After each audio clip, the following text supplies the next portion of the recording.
we had to reach out in some way in order to find ourselves. And the butterflies that people in the queer community is beautiful. Juliet Rudder is the board secretary with Umpqua Valley Rainbow Collective. The group puts together pride events and other LGBTQ-focused activities in Oregon's Douglas County. We have to go through that struggle in order to find ourselves.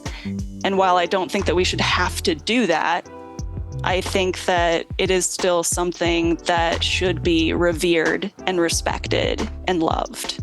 They explained that the group came together to create safe spaces for queer people. The group put on its first Pride Festival at the Douglas County Fairgrounds. Rudder told me the collective chose that location for a very specific reason.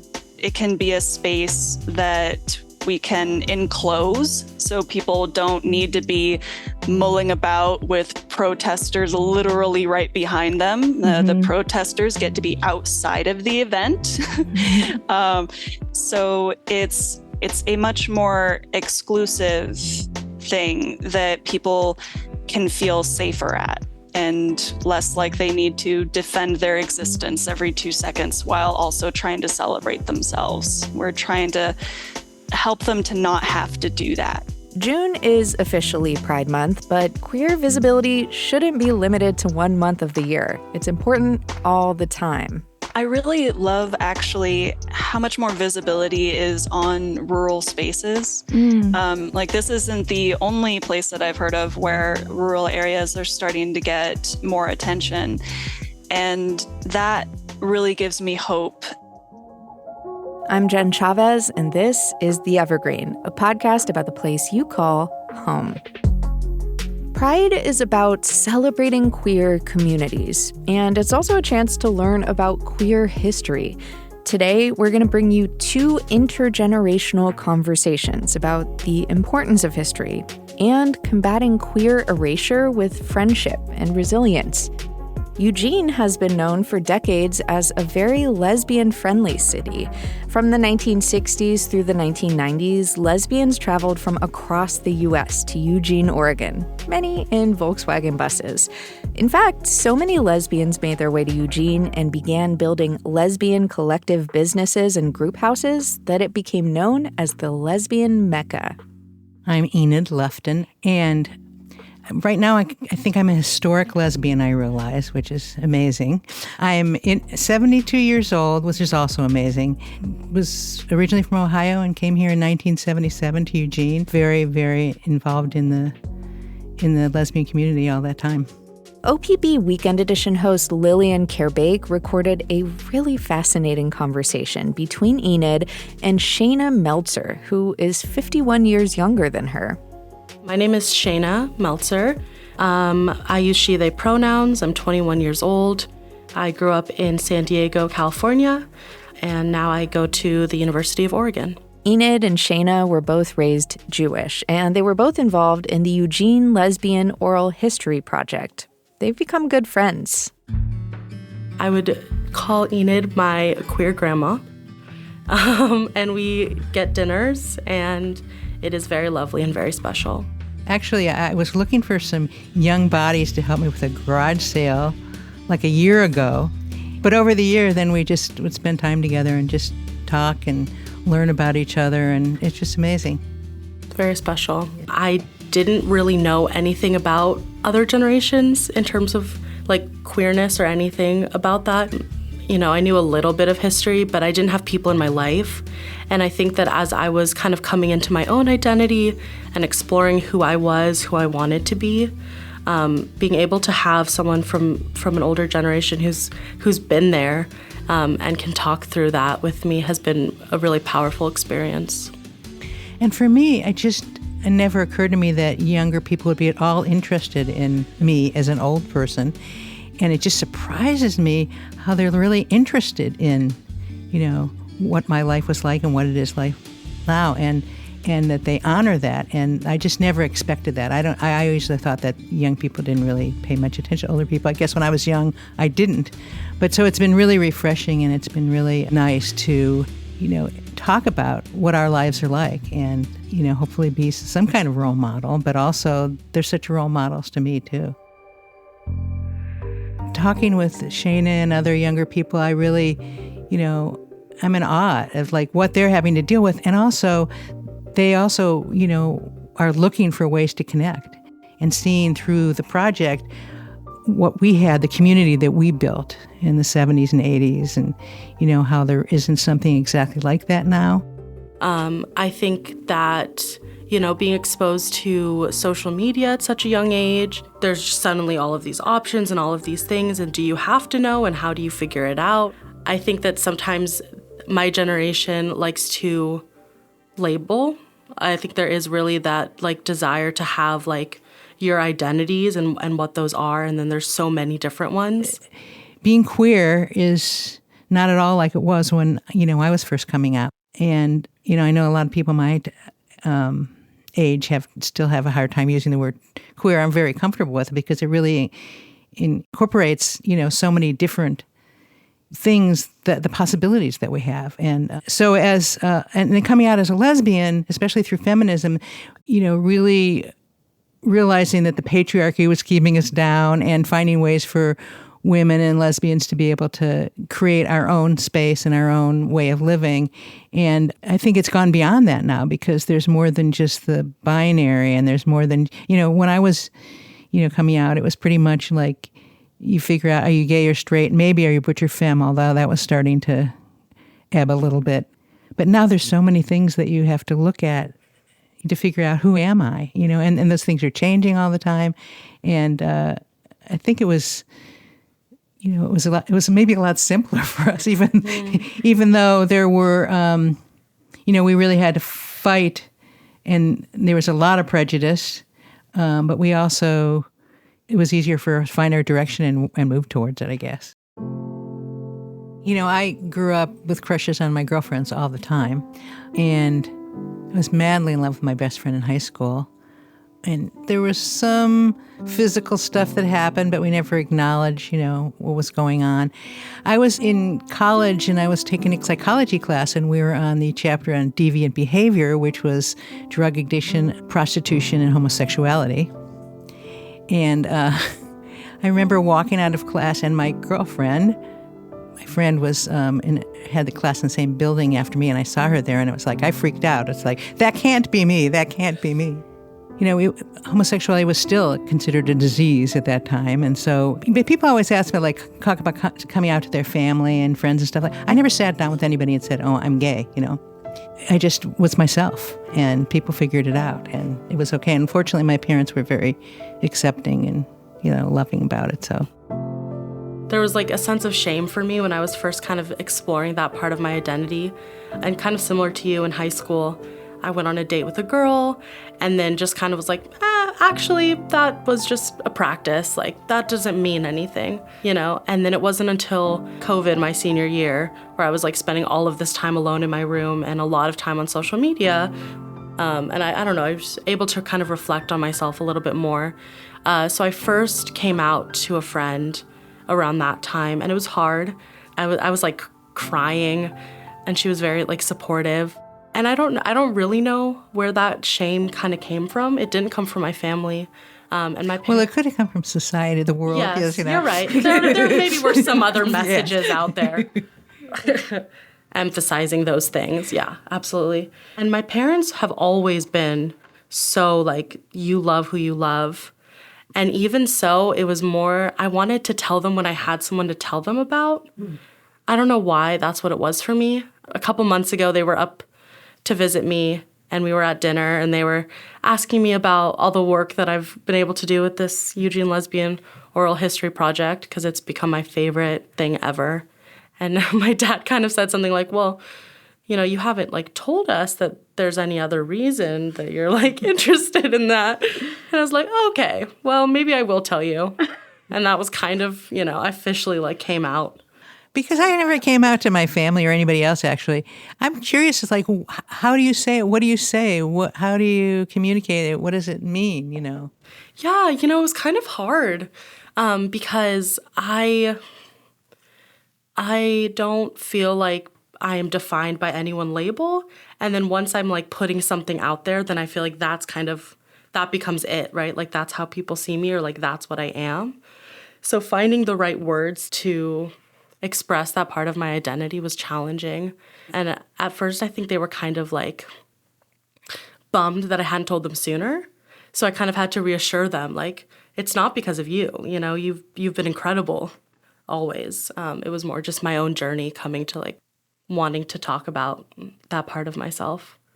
But I think part of it is that you know, people, especially younger people, are realizing that, you know, like there's lots of things that are okay, and they're just experiencing it. It doesn't mean that they're, you know, like a raging dyke like I was, but, you know, that they, you know. But they could be. Well, they can be. We can only, you know, we're, as a community, are constantly redefining ourselves and moving in different directions, and change is always hard. But when it comes down to it, people should be what they want to be and who they want to be. And, you know, I always felt like, as far as like sexuality, even, you know, when I was first coming out, even, I really felt, honestly, that there was a spectrum, and that people were in different places in it, and that was, most people should be in the middle. And I felt like I was definitely at one end, and that's, you know, I always felt that way. Not that I always felt comfortable being around people at different places in that spectrum, but I knew that it seemed like that was the ideal. And I think that highlights like a real barrier that sometimes exists between the younger and older generation, because I think with two different experiences and two different dialogues around what does it mean to be queer and different ideas about sexual identity and gender identity, I think sometimes it's really hard for like my generation, who cancel culture is really big. I think sometimes there's that like kind of shut off, because they see it as like, oh, well, you know, you're being disrespectful, or you're not like being open to it. And then it kind of doesn't allow maybe those conversations to happen. So I think that that's a really big thing that we can try to push through, is being able to have conversations like past, you know, the different vocabulary we use and the different definitions we use. Especially in retrospect, realizing that the whole AIDS crisis, which was horrible, but the positive thing out of it is got us all to work together. Lesbians were there helping the gay men, and the allies coming out. And so it really did change. It really moved forward the gay rights movement, you know, in a kind of sad way.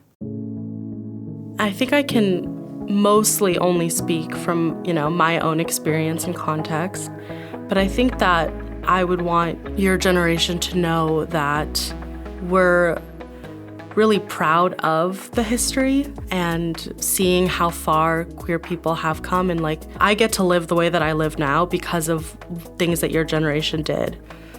And I just hope that in the future there's a lot more dialogue between our two generations, because I think that there's no need to reinvent a wheel, right? Like, there's so many things that you all went through that, unfortunately, you know, in some ways we're seeing it happen for our generation as well as yours again. So finding like being in community and working together towards just all being accepted. You know, just keep doing that. I mean, there's so much more. There's so much beyond. Who knows what comes next? And, you know, love yourself. I think I love myself more genuinely because of the relationship I have with you, and getting to see like what my future could look like, or what existed before me. It's very meaningful to me in my life. Thanks, and it's been so meaningful to me to have your wonderfulness in my life, because, you know, I was going through, you know, a major change in my life, losing my spouse of 34 years, and, you know, to find, you know, this new energy and love, and it's just been life-saving for me. Coming up after a break, we'll hear another intergenerational conversation. This one is between two queer men.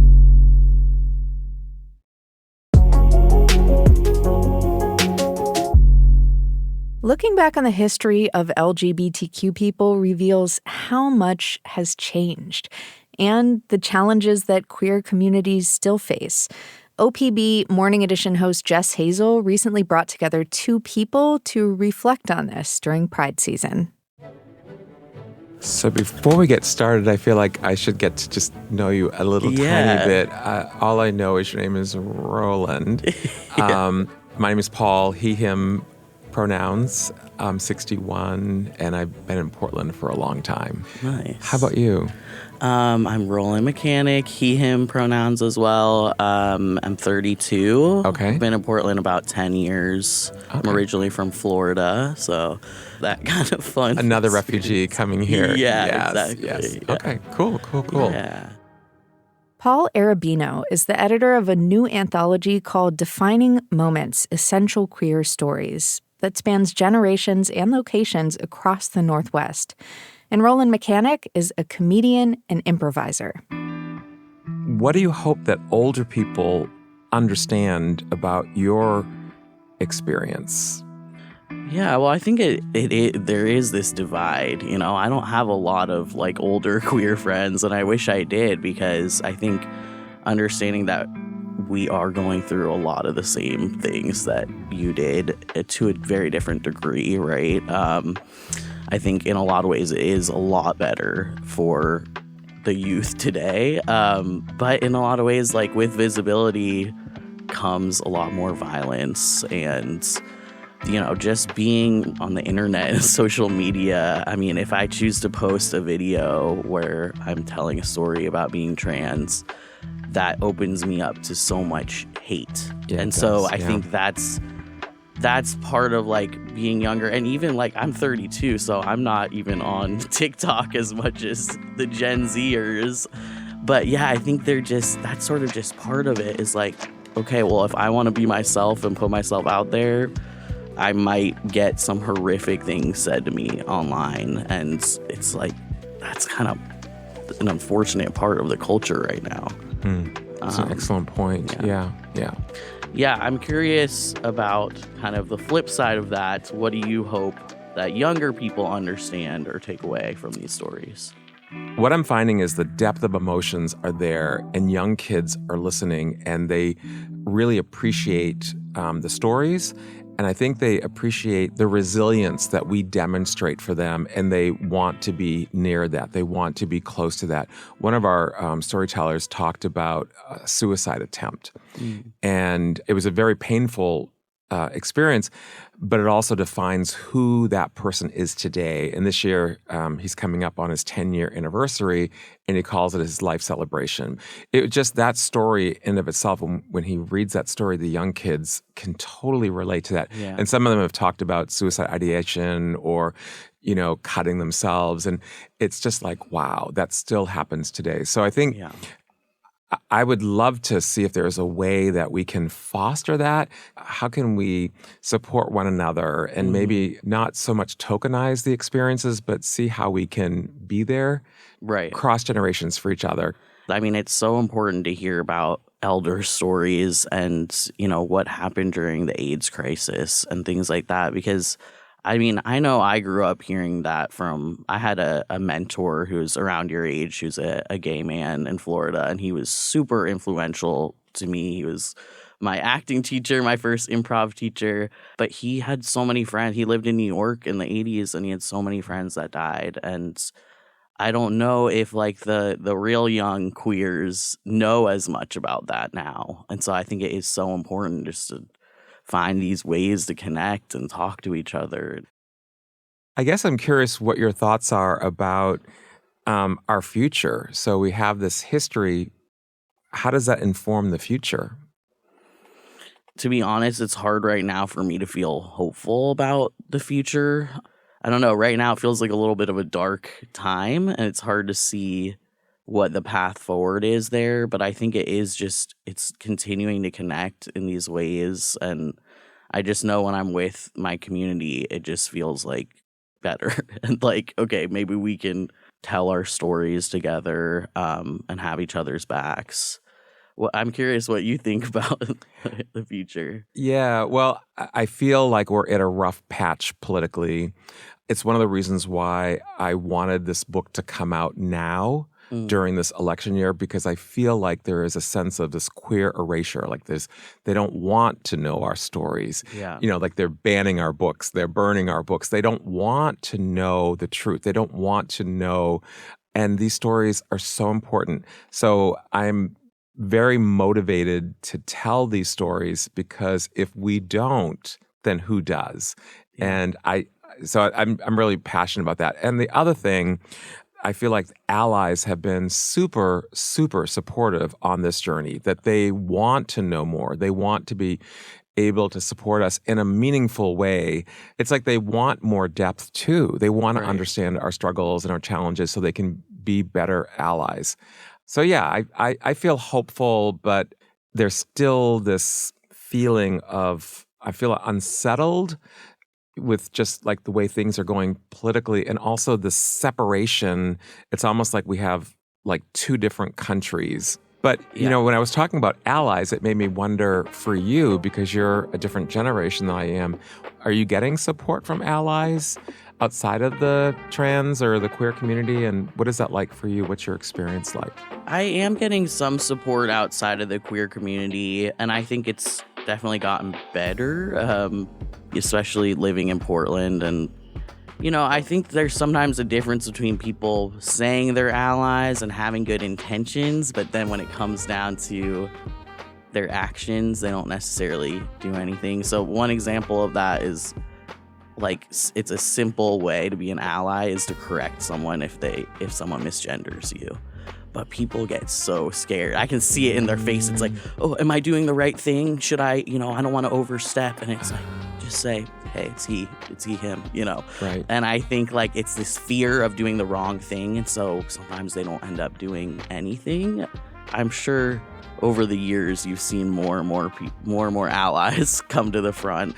What are some of the themes that you're seeing in queer community with the stories when you're doing your own storytelling or listening to other stories, or even just like hanging out with friends?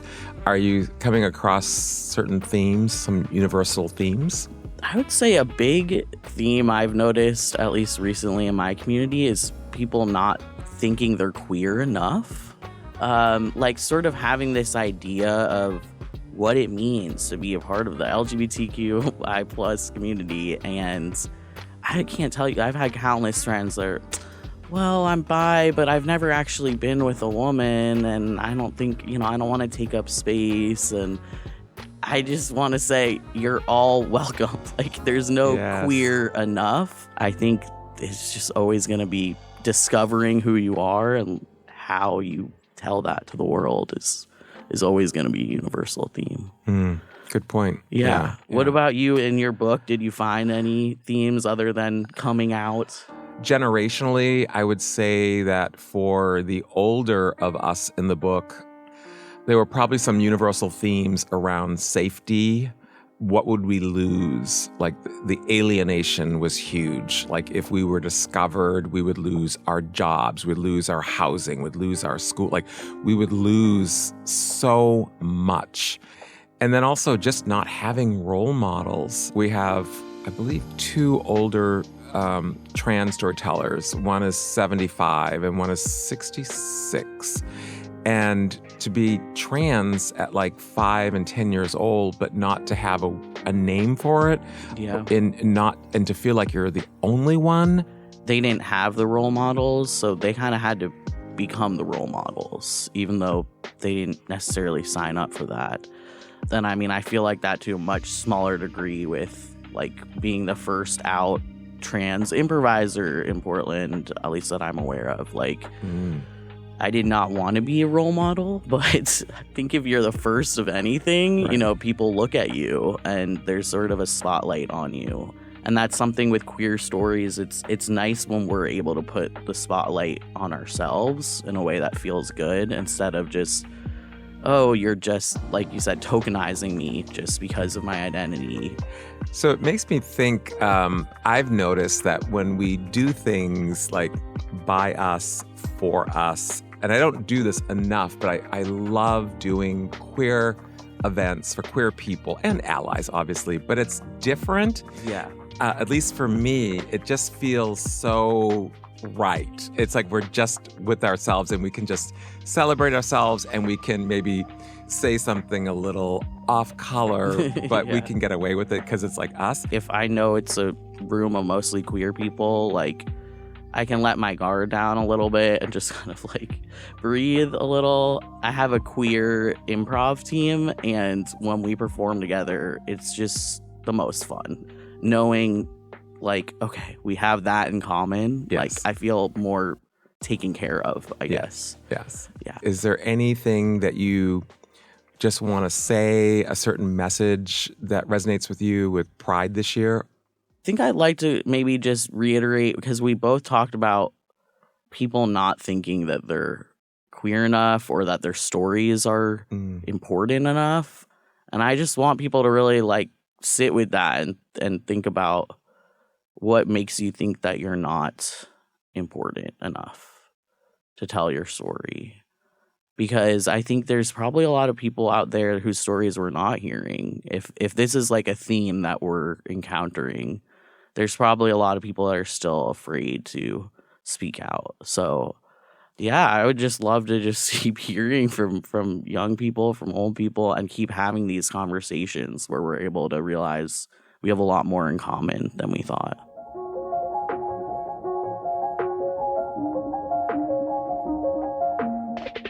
Thank you so much for joining us for this Pride edition of the Evergreen. Head over to opb.org for more coverage of Pride in the Pacific Northwest. And thank you in general for listening to The Evergreen, a podcast from OPB. Julie Sabatier produced this episode, and our technical director is Stephen Cray. The OPB podcast team also includes Mia Estrada and Sage Van Wing. Lillian Kerbake and Jess Hazel did the interviews you heard. The music in this episode is from Audio Network. And if you have a question for us, please hit us up. You can reach us by email at theevergreen@opb.org. I'm Jen Chavez. Happy Pride. Catch you later.